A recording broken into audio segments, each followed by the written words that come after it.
Está começando mais um programa Hora Extra e nesta edição você confere as seguintes notícias. Empresas recebem o selo social Amigo da Diversidade por empregarem pessoas em extrema vulnerabilidade. Saiba o que deve ser feito numa rescisão de contrato de trabalho. E no bloco de entrevistas, a advogada Neliana Fraga fala sobre os precatórios e como eles devem ser pagos pela Justiça. O Hora Extra está começando agora.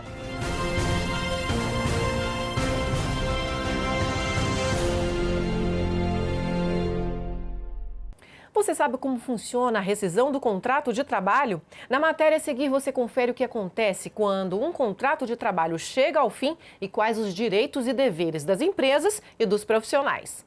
A rescisão do contrato de trabalho é como o fim de um relacionamento. Às vezes acaba bem, mas também pode acabar mal. Arrumaram uma série de situações para que viessem a me desligar da empresa, alegando alguns problemas internos, e acabou que esses problemas internos não foram passados de fato para mim e nem comprovados para o meu advogado quando eu acionei a justiça para ser ressarcido daquela situação que eu estava cobrando, né? Então não se concretizou o que a empresa afirmou e a empresa teve que me ressarcir a diferença daquilo que ela, quando me mandou embora, me despediu, né? E os valores não estavam coincidindo com realmente deveria ser. Acabei de pedir demissão, mas foi tranquilo, o pessoal da empresa foi muito educado comigo, me trataram super bem e é isso aí, tudo deu certo, tudo correu bem. Colocar um ponto final na relação de trabalho pode ser uma decisão tanto do empregado quanto do empregador. Isso acontece de diferentes maneiras. O importante nessa história é cumprir a lei para ninguém sair perdendo. Por isso, trabalhadores e empresas precisam ficar atentos aos direitos e deveres na hora da demissão. Se o desligamento for a pedido do trabalhador, ele deve comunicar à empresa e terá direito às verbas rescisórias, como saldo de salário, 13º, férias proporcionais aos meses que trabalhou, mais 1/3 do valor das férias e o aviso prévio, caso trabalhe durante o mês do aviso. Mas não poderá sacar FGTS nem receberá seguro-desemprego.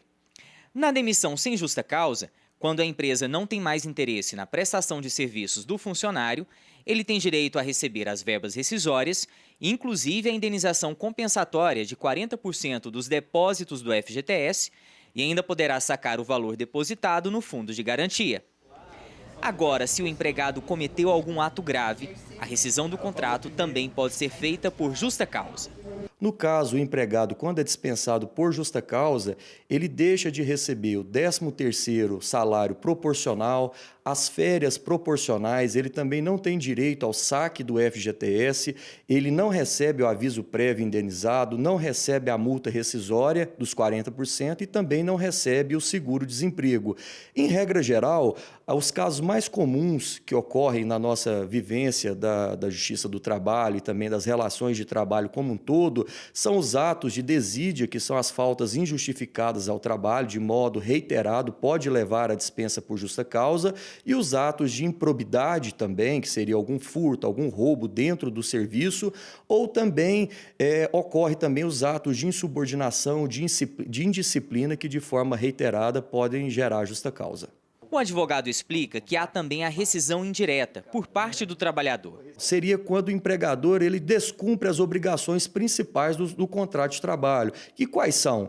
A ausência de pagamento de salário, pagamento do salário em atraso após o 3º mês, pagando o salário após o 5º dia útil, pode gerar rescisão indireta, a ausência de recolhimento de FGTS. Em regra, essas são as principais hipóteses que geram a rescisão indireta do contrato de trabalho. Outro tipo de demissão que passou a ser muito praticado depois da reforma trabalhista é a rescisão por comum acordo. Neste caso, o empregado ele vai ter direito de receber as suas férias normais, 13º, o seu saldo de salário. Além disso, metade do aviso prévio, metade da multa rescisória, levantará 80% do FGTS que está depositado, mas não terá direito ao seguro-desemprego.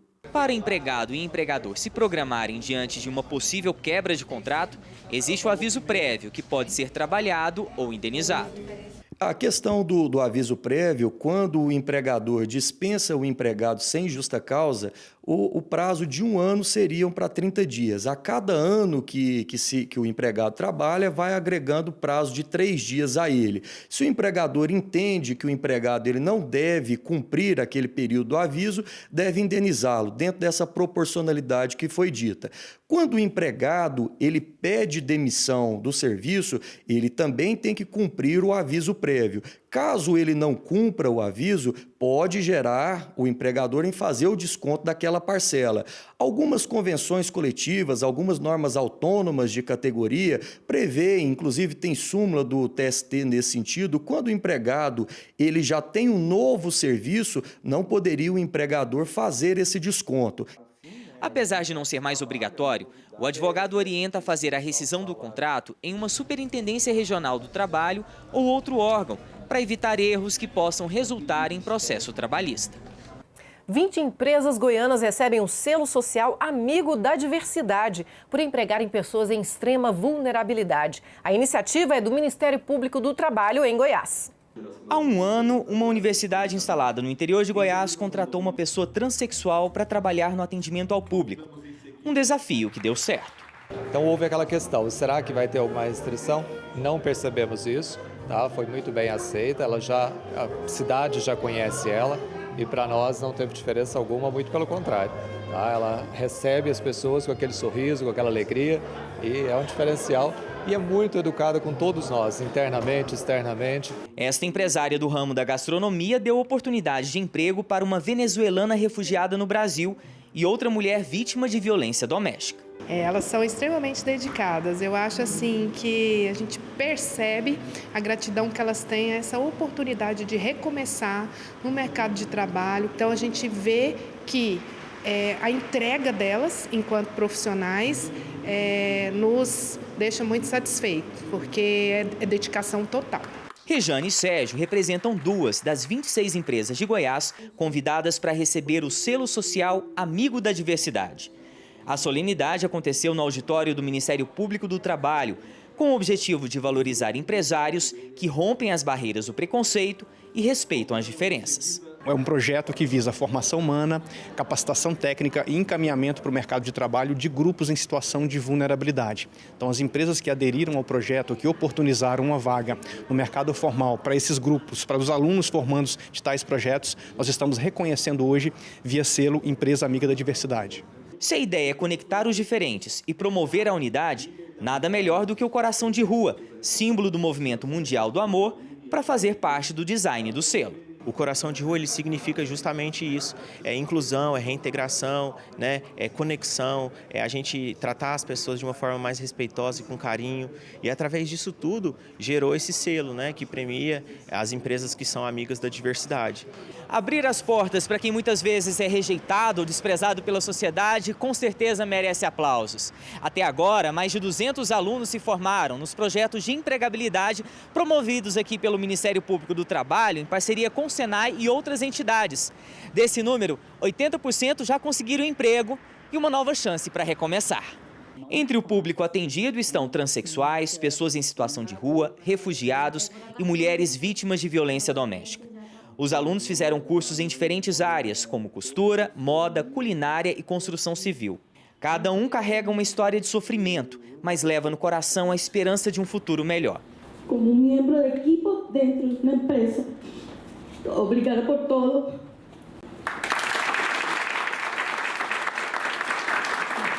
Sabrina é transexual e, com a ajuda do projeto, hoje trabalha como costureira. Consegui um emprego no grupo MPL, né, que é a empresa onde eu trabalho hoje aqui em Goiânia. E eu estou muito feliz por essa grande oportunidade, né? Muito feliz, só tenho só a agradecer. A gente leva palestras, leva conhecimento do projeto, leva temas acerca da diversidade para se discutir entre os funcionários do estabelecimento para poder avançar.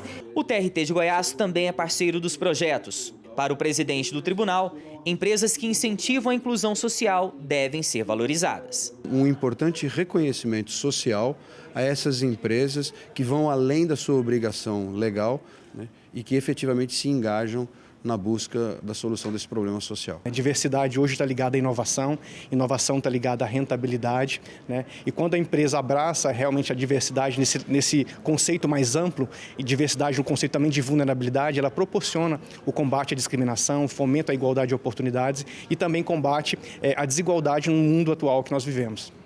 No próximo bloco, a advogada Neliana Fraga esclarece dúvidas sobre os precatórios, o que são e como devem ser pagos. Voltamos a seguir.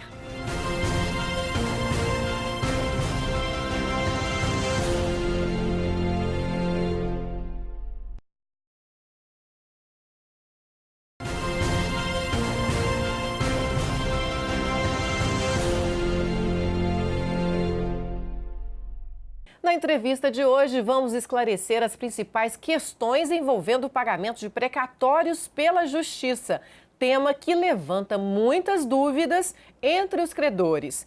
E para falar sobre os precatórios, o que são e como devem ser pagos, a nossa convidada de hoje é a advogada Neliana Fraga. Seja bem-vinda novamente à Hora Extra, doutora Neliana. É um prazer estar aqui com vocês mais uma vez, estou sempre à disposição do programa. Ótimo. Doutora Neliana, o que é o precatório e como ele é formado? Muita gente tem dúvidas sobre isso, né? Realmente. O precatório, ele nada mais é que um título expedido a favor de um credor do poder público, sempre que há uma demanda contra município, estado ou União. E, uma vez em que essa pessoa se sagre vitoriosa nesta ação, é expedido, após o trânsito em julgado, o precatório, de modo a viabilizar o recebimento do crédito. E o juiz pode mandar expedir o precatório mesmo no processo em andamento ou tem que ser no trânsito em julgado? Tá? Somente após o trânsito em julgado é que o precatório pode ser expedido, ou seja, uma vez eliminadas todas as possibilidades de recurso. Certo. E quem tem direito a receber o precatório? O precatório, ele é pago àquele que se sagrou vitorioso na demanda contra o poder público, ou ainda, em caso de um eventual falecimento desse favorecido, aos seus sucessores. Certo. Agora nós vamos à pergunta do advogado Alexandre Marins sobre o assunto.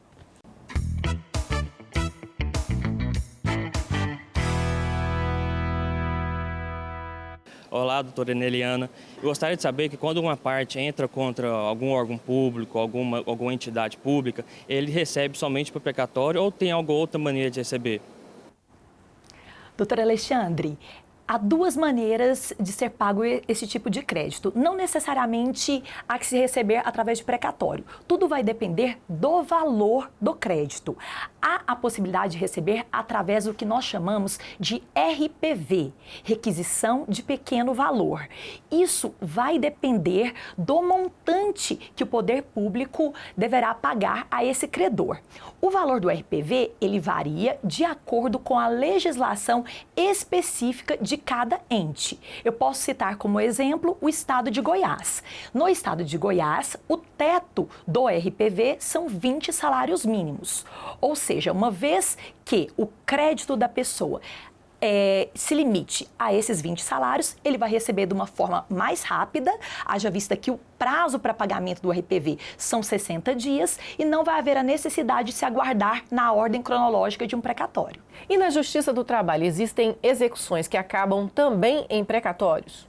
Sim, existem, porque o poder público ele também mantém alguns trabalhadores sob o regime seletista. Então, a competência é da Justiça do Trabalho para a tramitação da demanda e, ao final, para a consagração dessa execução, para que o credor venha receber o seu crédito, a maneira é através do precatório. E, a depender do valor, pode também ser através de um RPV. Inclusive, no nosso próprio provimento geral consolidado do TRT, há artigo específico em que consta a previsão que na fase de execução, essas execuções em face das pessoas jurídicas de direito público, elas devam ser remetidas ao juízo auxiliar de execução, justamente porque a execução que acaba num precatório, ela exige maiores cuidados, ela exige tramitações específicas. Então, por isso, há essa concentração no nosso juiz auxiliar. Certo. E como é que funciona essa tramitação das ações aqui de execução, né, para recebimento por precatórios aqui na Justiça do Trabalho? É uma execução complexa.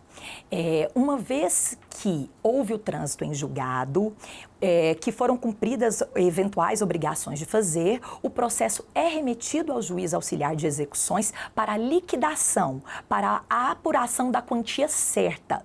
Com os cálculos nos autos, as partes, tanto a parte reclamante quanto a reclamada, o ente devedor, o ente público devedor, terão os seus respectivos prazos legais para as eventuais impugnações.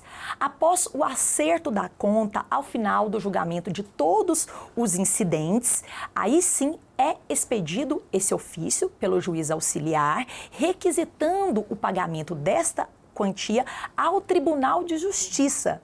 A demanda não para por aqui. O nosso juiz auxiliar tem esta obrigação de enviar o ofício ao Tribunal de Justiça, que, por sua vez, tramita todo o procedimento ali até que haja o pagamento em uma conta judicial e ele envia um ofício respondendo à requisição, informando a quitação. Doutora Neliana, em caso de deferimento da preferência, né, do credor que tem mais de 60 anos, ele vai receber todo o seu crédito integralmente? Não, há uma limitação.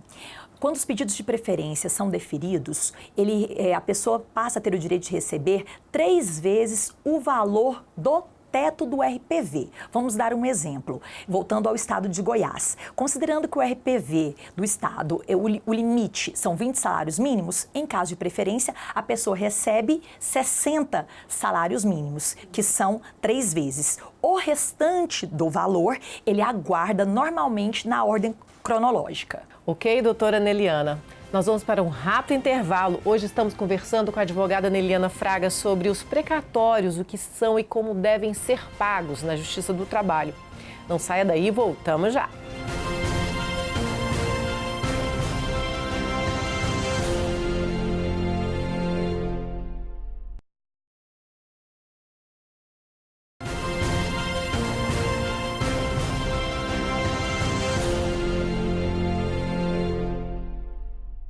Hora Extra está de volta. Hoje estamos conversando com a advogada Neliana Fraga sobre os precatórios, o que são e como devem ser pagos na Justiça do Trabalho.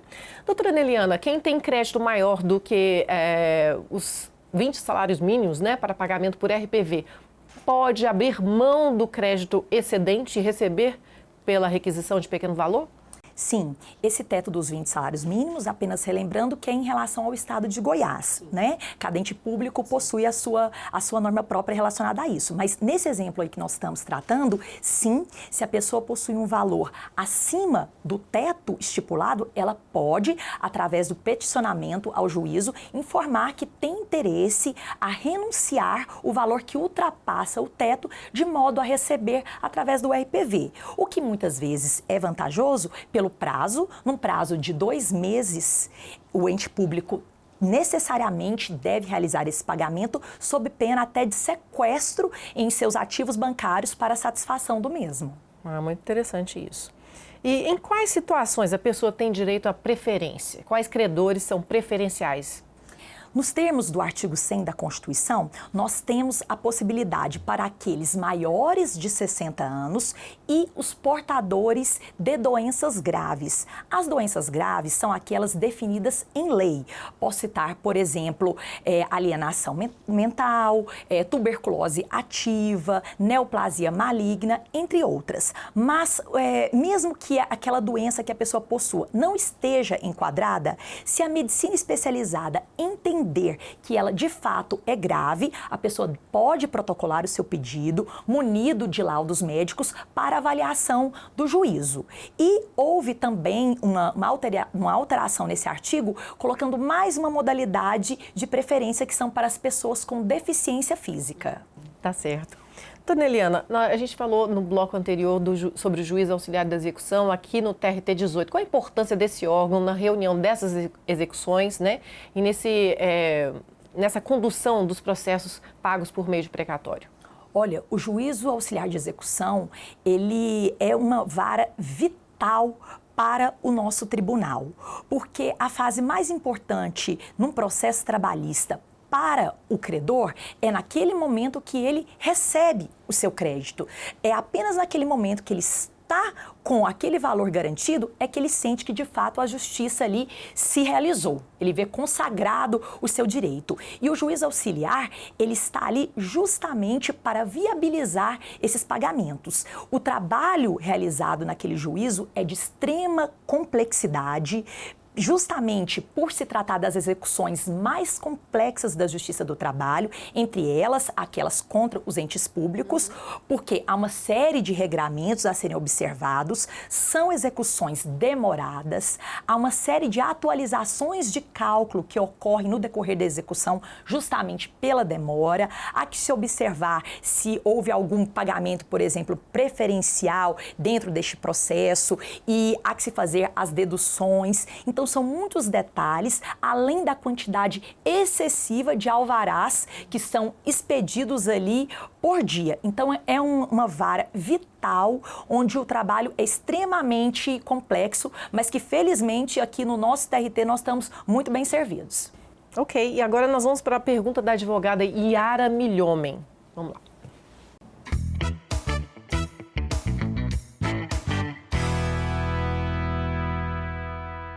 Olá, doutora Adeliane. Existe possibilidade de acordo nos precatórios? Como que se dá isso? Isso é importante, né? Muito importante. Sim, existem sim. Após as modificações que foram implementadas no artigo 100 da Constituição Federal, criou-se sim a possibilidade de acordos mediante, logicamente, um deságio. Então, uma vez publicado o edital pelo Poder Público informando aquele montante disponível para a realização de acordos, todos aqueles credores que se enquadrem naquela época que o precatório já está inserido no orçamento, podem protocolar o seu pedido. Muitas vezes, o valor disponibilizado não é suficiente para que todos os acordos sejam homologados. Então, o juízo irá observar a ordem cronológica para ir homologando à medida da possibilidade do orçamento. Mas, assim, isso vem sendo aplicado aqui na nossa Justiça do Trabalho. Nós temos um caso concreto, que é grande, né? A Comurg, e muitos devedores são convocados por meio de edital para virem oferecer suas propostas, né? Aqueles que não conseguem receber com esse valor que está disponível, como é que fica a situação desses credores?